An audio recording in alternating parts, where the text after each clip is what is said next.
Wow! बारिश के बाद हमारा गांव कितना खूबसूरत लग रहा है।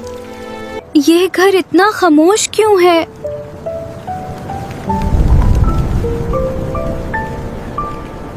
मम्मा, इस घर में कोई नहीं रहता। ये कौन खा लिए है? पहले इसमें लोग रहते थे, बट अब वो शहर चले गए।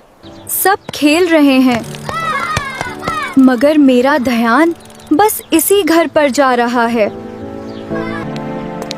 आज मैं जरूर देखूंगी कि इस घर में क्या राज है।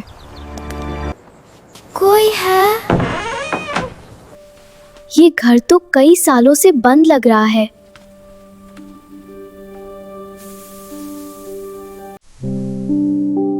ये बाछी तकरीबन मेरी उम्र की लग रही है।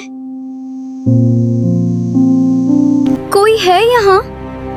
मुझे तो थोड़ा डर भी लग रहा है। आप ऊपर आ जाओ। ये आवाज कैसी थी? ऊपर कौन है? मुझे डर तो लग रहा है, मगर मैं वापस नहीं जाऊंगी।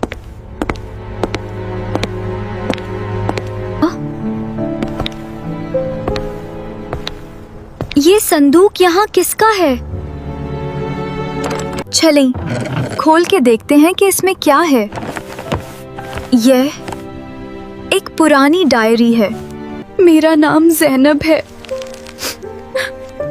और ये मेरा आखिरी दिन है इस घर में। मुझे अपना गांव कभी नहीं भूलेगा। मुझे अपना गांव कभी नहीं भूलेगा।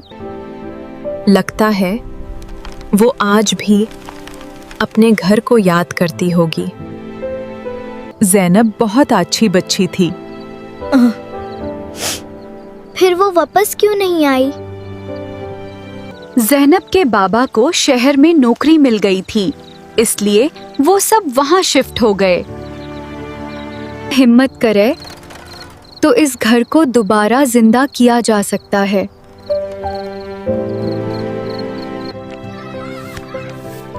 चलो सब मिलकर इस घर को साफ करते हैं।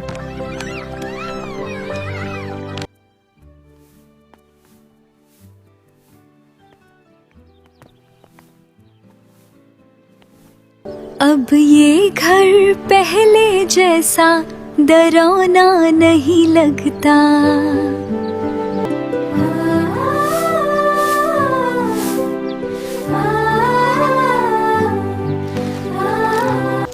प्यारे ज़ैनब,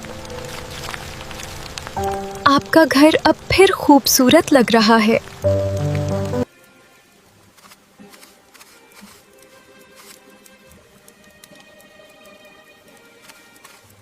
कुछ घर कभी पुराने नहीं होते, क्योंकि उनमें किसी की यादें रहती हैं।